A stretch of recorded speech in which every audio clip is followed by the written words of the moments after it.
Welcome, and coming up in this week's show. Abby is sideways on ice in a 911 Turbo. Richard drives Jim Clark's beautiful Lotus 25. And I nearly fall over. Right, there's a new off-road four-wheel drive Lamborghini.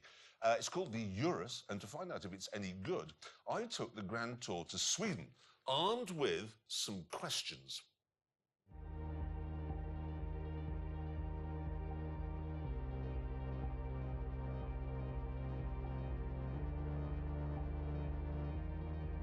Here's my first big question. If you build a car to tackle terrain like this, can it still be a proper Lambo?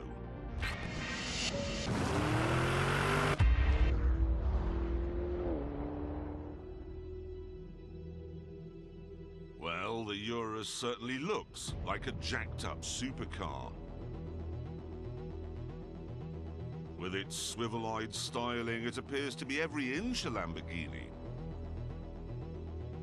But is it?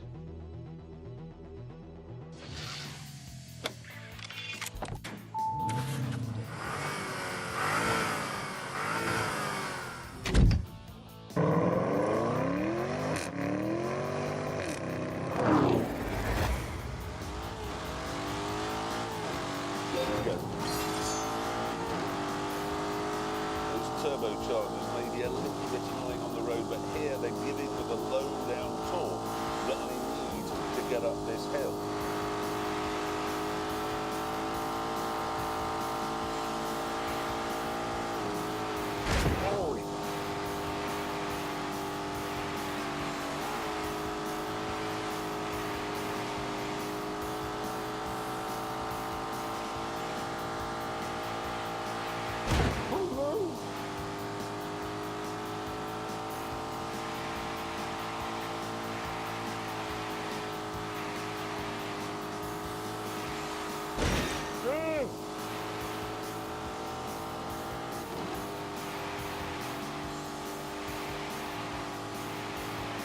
Oh, good.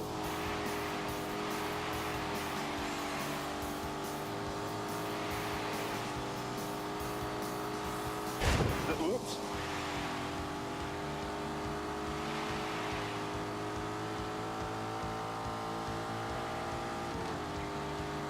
Hurry up! Oh, nearly made that still do. Oh, good.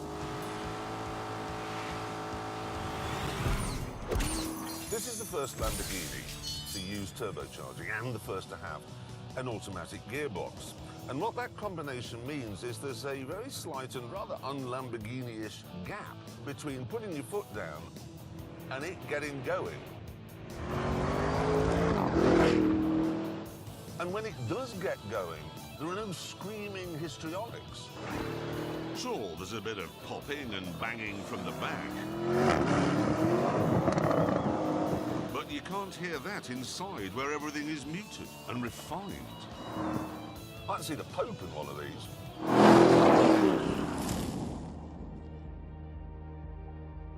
So, it's quiet and a bit hesitant. And it has snazzy diffs and a clever traction control system.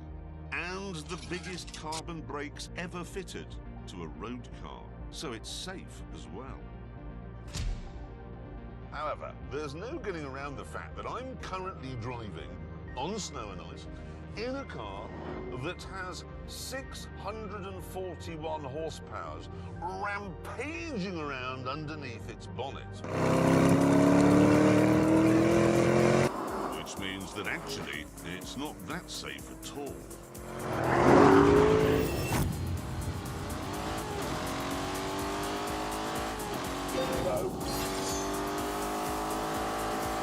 There's no manual locking differentials, there's no low-range gearbox. All you can do... Which means that actually, it's not that safe at all.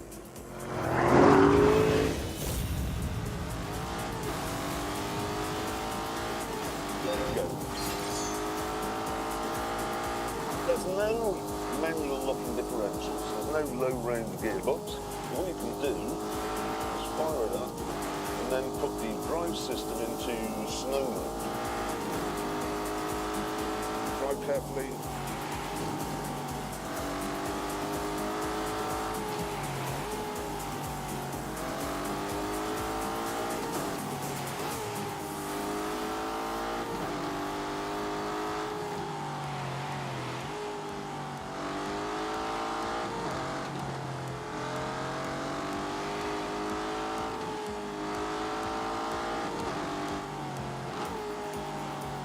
Well, it does 0 to 60 in 46 seconds. And it has a top speed of 189. So it has the performance you'd expect, but there's other stuff. What do you expect?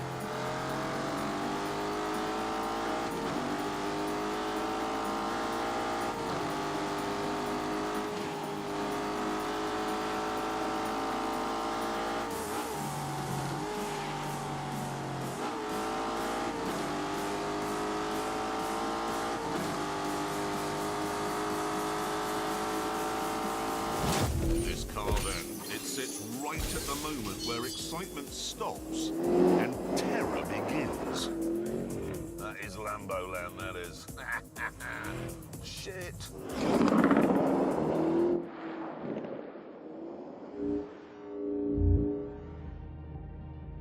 So, the Urus looks and feels like a Lamborghini. It's also practical. The boot is massive. And inside, there's space for 5 6-footers. It's a nice place to be as well. And all that's great. Which leaves us with one more thing to answer. Is it a good laugh? What we've done is use a snowplow to create a racetrack on this frozen lake.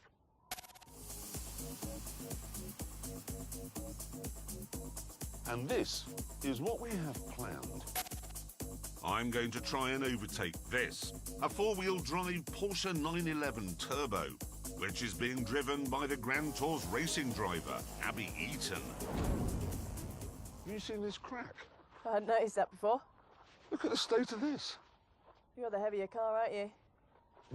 That's 2.4 tons, and I weigh half a ton. Are you not worried about that? I haven't got my seatbelt on, so if it goes under, I can get out straight away. Seriously? Yep. Before the duel began, I had a few practice laps on my own.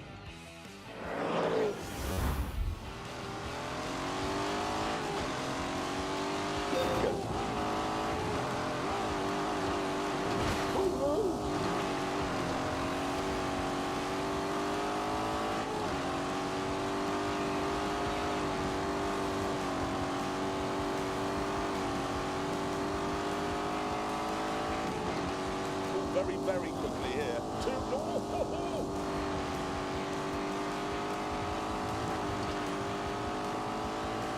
It's incredible. That's undo.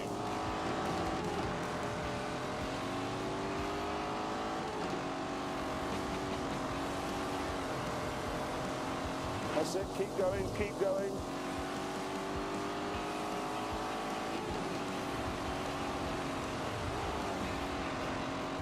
Flat out, yeah.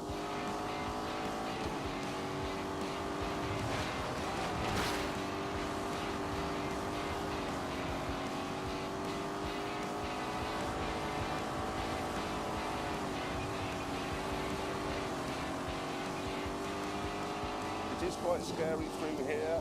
Speed is the answer. Oh God, that looks tricky. Oh God. Oh, look at that for a tidy line.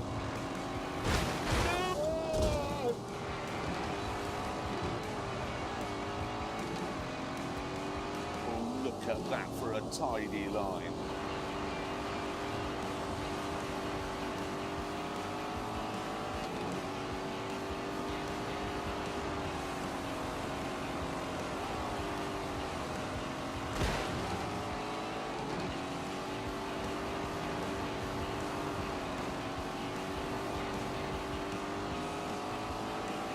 Oh God, that looks tricky. Drive fast.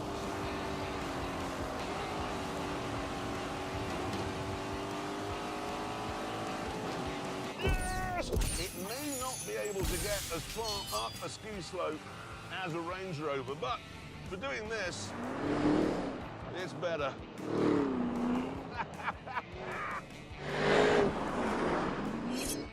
But would it be good enough to get past Abby in that Porsche?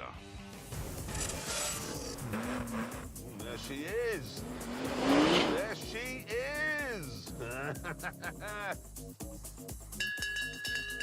The bell has sounded. The race is on. Now we find out what's what on our specially designed track.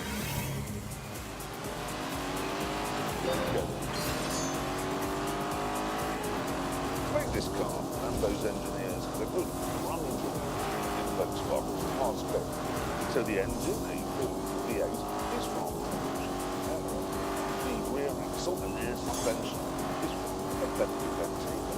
The platform on which it sits and a lot of the dashboard is from Audi SQ7. So does that mean this isn't really a Lamborghini at all?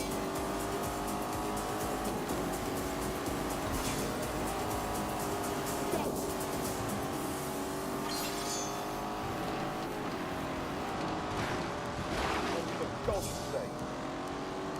Now we go on to the really fast bit.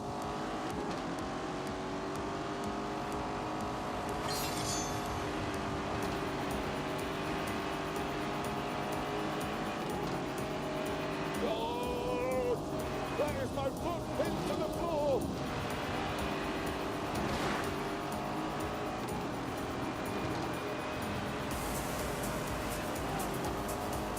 Oh, right, onto the straight. Oh, God.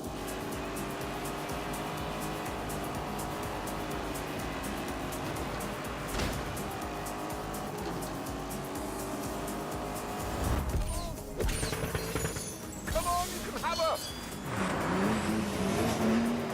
Come on!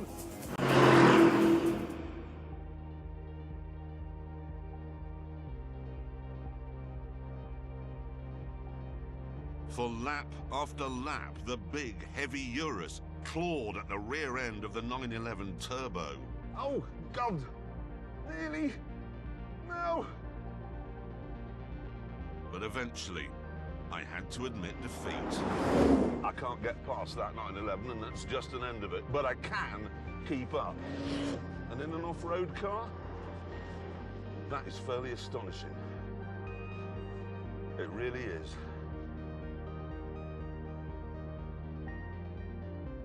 Certainly, I can believe Lamborghini's claim that this is the fastest off-road car in the world.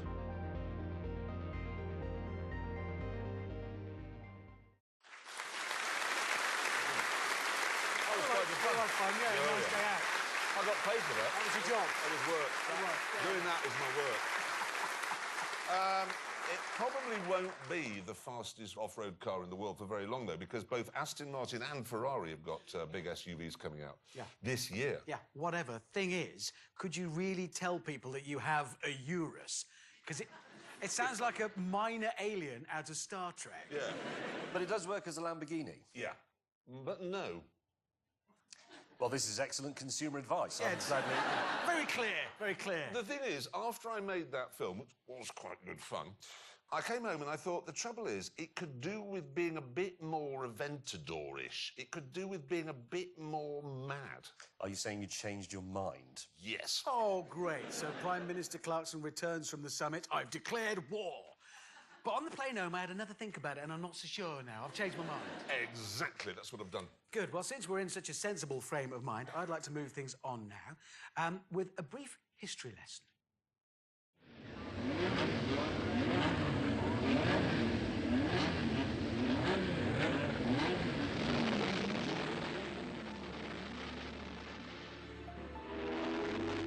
On April the 7th, 1968, a racing driver was killed in a Formula 2 race in Hockenheim, Germany. Sadly, the driver's death was not a surprising occurrence, because such was the danger of the sport back then. He was one of 127 racing drivers who would die at the wheel that year alone. This time, though, the death sent shockwaves through the motorsport world, because it had just lost the man who was unquestionably the greatest racing driver of his day, and who many argue is still the greatest of all time.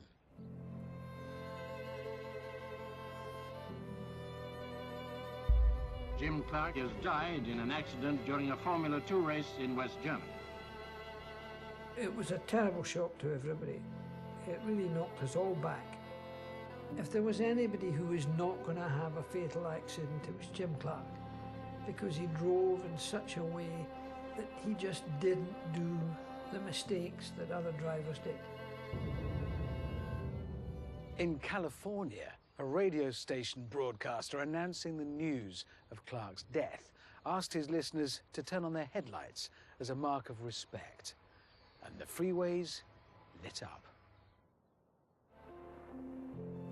Such a huge global fuss would not have sat easily with Clark, because this shy, modest man, the son of a Scottish sheep farmer, was never one to trumpet his own skills. I started as an amateur with no idea or no intention of becoming world champion, but I was curious to find out what it was like to drive a car fast, to drive on a certain circuit, to drive a certain type of car. Having cut his teeth in sports car racing in the late 50s, Clark's speed and talent was spotted by Lotus boss Colin Chapman, who signed him for his Formula 1 team in 1960. Clark soon set the motorsport world alight, especially in this car, the Lotus 25. In which, in 1963, he won his first F1 World Championship. Oh my God! I am sitting where Jim Clark sat!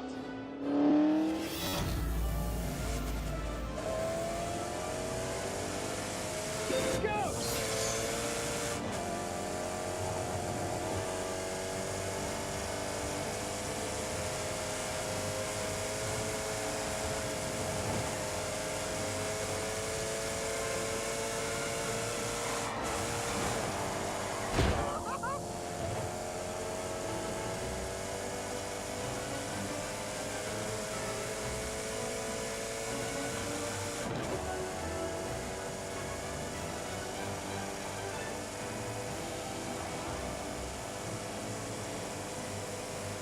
This is dangerous because of you.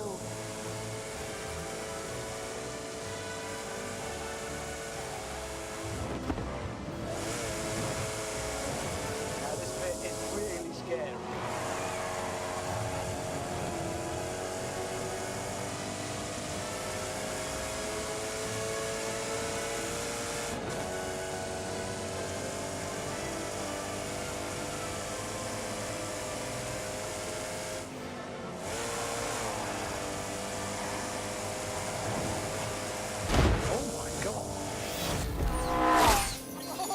This is electrifying!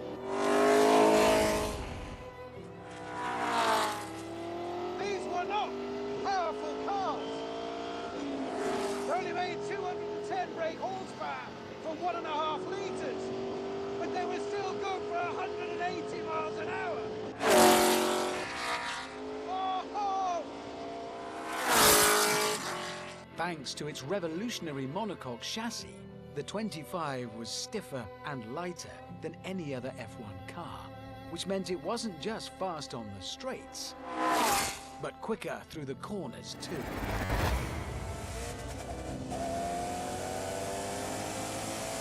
Again.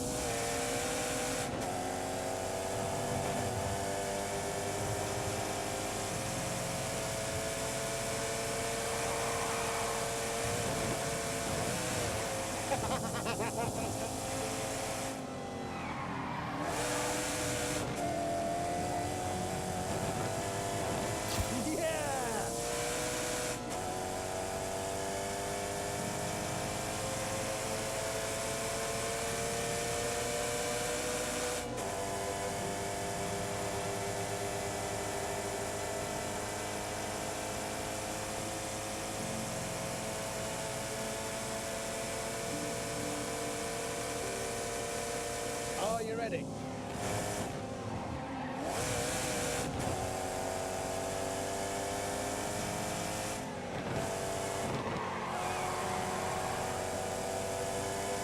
Brilliant!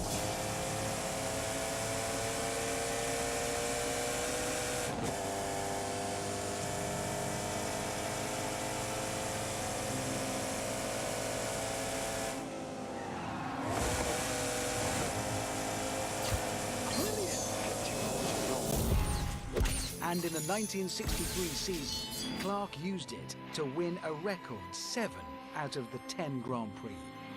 Winner is Jim Clark. Nobody could possibly catch him now. But 1963 was just a warm-up for what was to come. To get a true picture of Clark's genius, we must look at another year, 1965, when he hit heights no driver had reached before, or has done since. A modern Formula One driver does 21 races a year and often complains that's too many. In 1965, Jim Clark raced in 63 races. Some of these cars look similar, but they are all completely different. In a car like this, he'd do Formula One Championship. He raced in the British Formula 2 Championship and the French Formula 2 Championship in this car. He raced in the Tasman Series, a sort of Australian Grand Prix for Down Under, in this car. And then there's this Lotus Cortina, in which he decided to race in touring cars. And then if all that wasn't enough, he decided to go for the Indy 500. First up was the Tasman Series in Australasia. Out of the 15 races, Clark won 11 and took the crown. Then it was back to Europe for the British and French Formula 2 Championships, both of which he won. Jim Clark led from the start. Winner is Jim Clark. And in between the F2 races, he was jumping into his Lotus Cortina and racking up touring car victories. Go!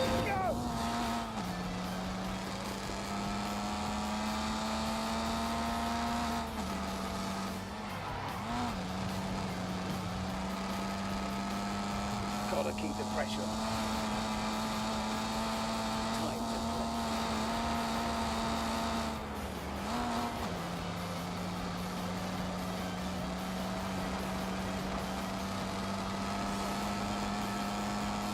Oh my God!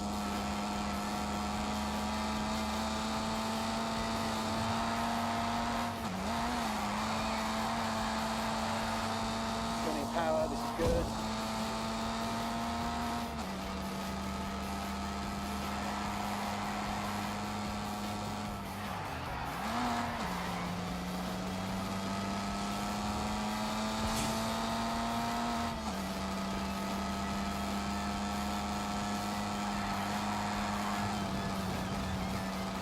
Come on, come on, come on!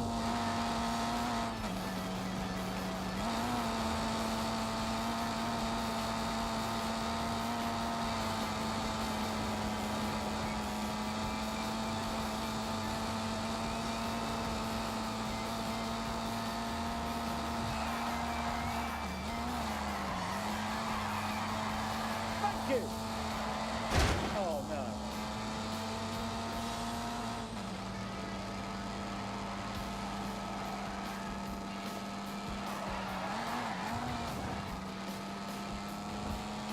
Oh!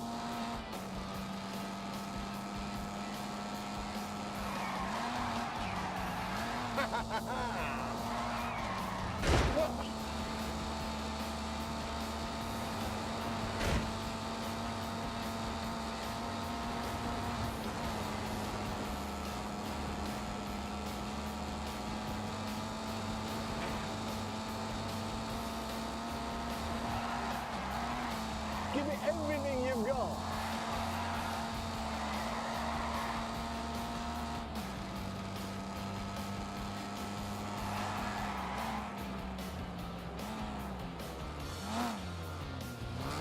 Right there.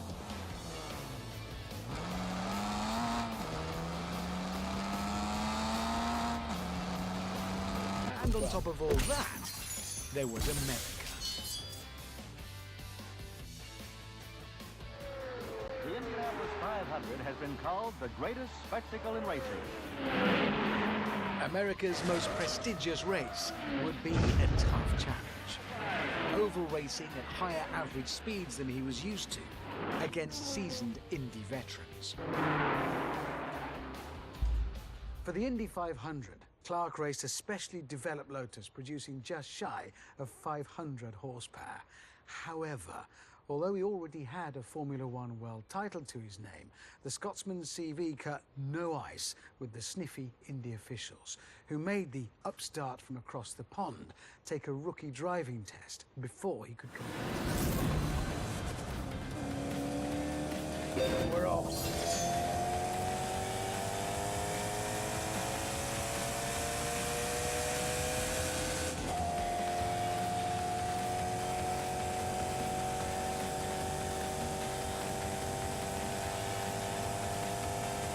Go, go.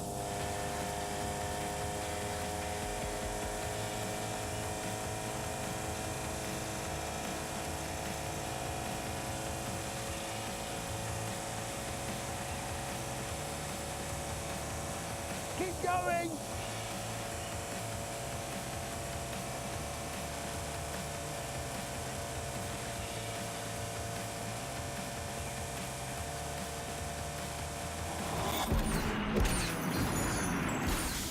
Come Indy weekend, the upstart from across the pond qualified on the front row.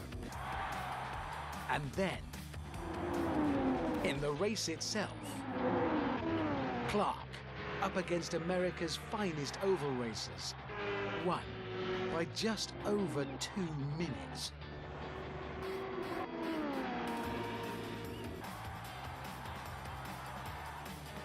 Jim Clark, first European to win at Indianapolis since 1916, set a new record of 150.686 miles per hour. So what was it that made Clark so good?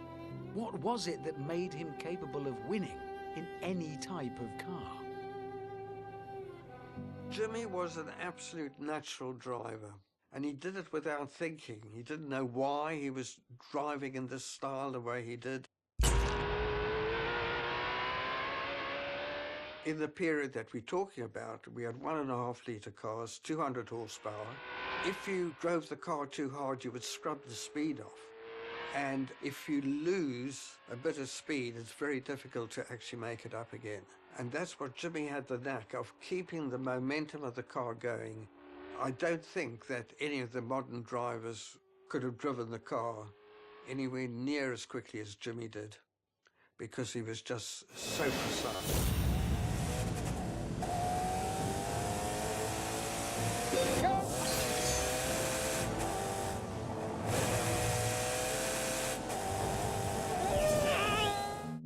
Anywhere near as quickly as Jimmy did, because he was just so precise.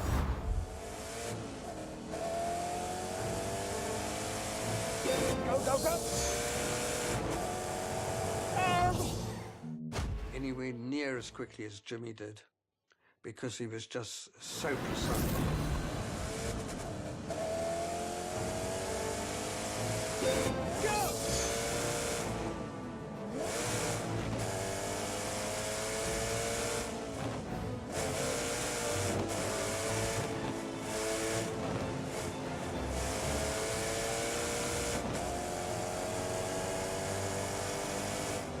Come on, this is it!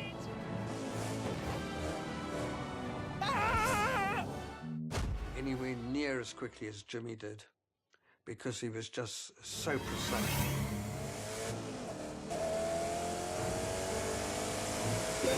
We're off.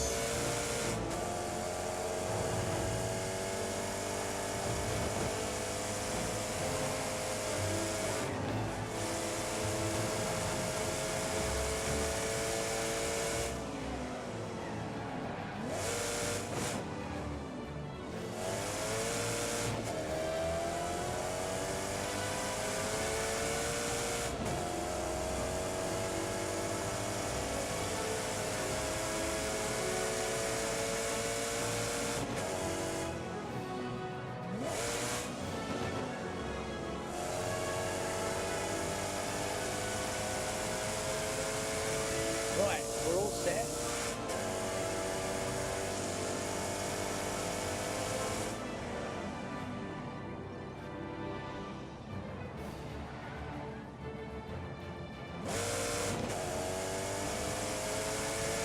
Unleash the beast!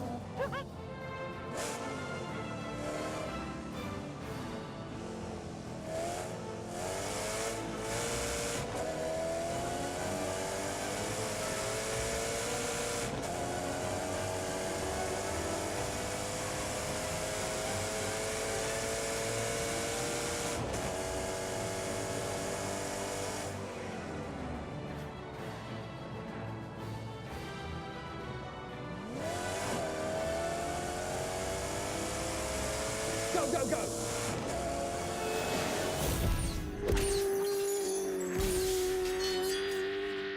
Besides a supernatural ability to coax speed out of the car, Clark also possessed another vital skill. A lot of very good racing drivers died in Lotuses because the Lotus was a very fragile car. But Jim Clark was so smooth that he never put too much stress on the areas of a car that would give up. But don't think for a minute that Clark was one of those drivers that could only win in a perfect car. One year at Spa, for example, he was leading the race when his gearbox started to let go. Did he give up? Nope. Instead, he drove the rest of the race, and we're talking 160 miles an hour in the wet, with one hand on the steering wheel and the other holding the gear lever in place.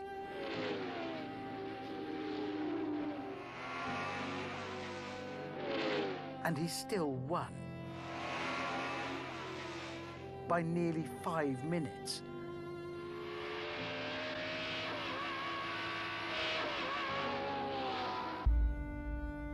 So let's just sum up Clark's season of 1965.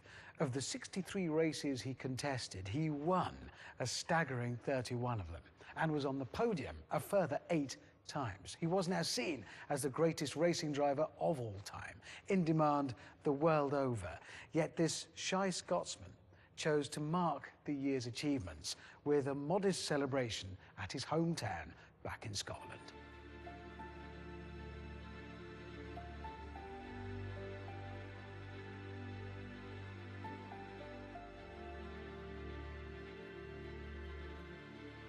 The next 2 years, by contrast, were a disaster, with multiple mechanical failures denying him another championship.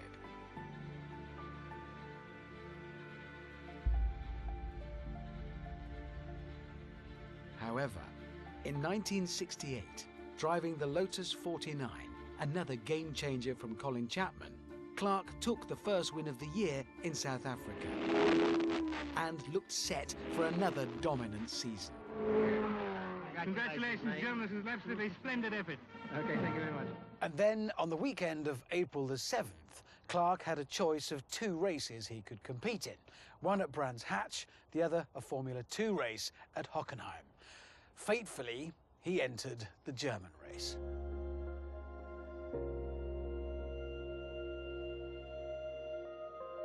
April the 7th is a bad day for me. He wasn't happy. It was freezing cold and damp, misty, We could not get any heat into the tyres. Couldn't get any temperature in them, no matter what we did. Jimmy said to me, "Full, I do not expect anything from me today. Just keep me informed with the pit board, where I am, how many laps to go." That's the last thing he said.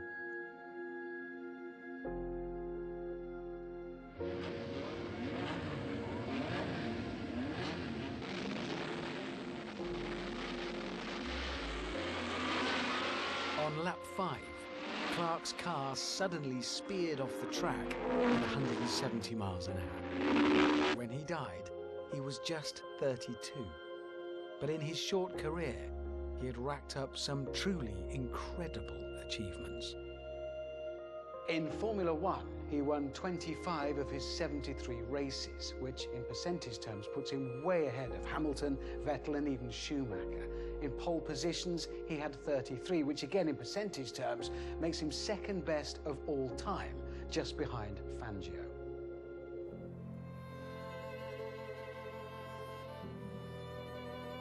He was a benchmark.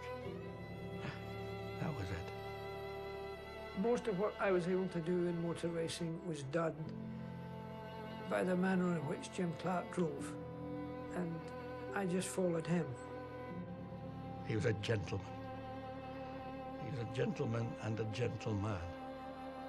It's a pity he's not around now, because it'd be nice to have him.